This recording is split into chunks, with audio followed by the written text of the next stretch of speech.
Poker archaeological site ancient of Pingabora or Orosho Gargia, Cambodia, adopted. Congratulations to the state of Cambodia.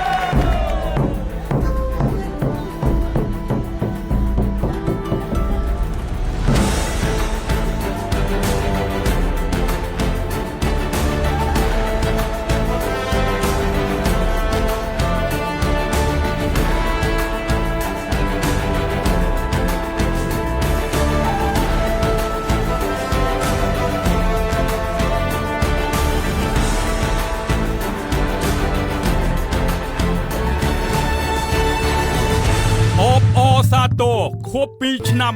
នៃការដាក់បញ្ចូលរមណីយដ្ឋានប្រាសាទកោះកេរក្នុងបញ្ជីបេតិកភណ្ឌពិភពលោករបស់អង្គការ UNESCO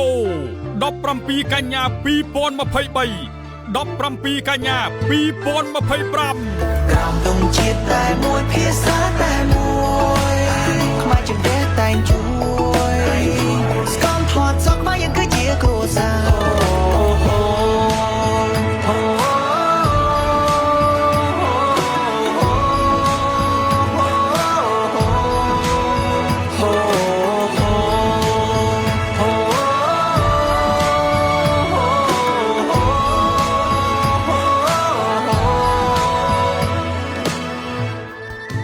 កិច្ចការពារបេតិកភណ្ឌវប្បធម៌ជាភារកិច្ចរបស់កូនខ្មែរគ្រប់រូប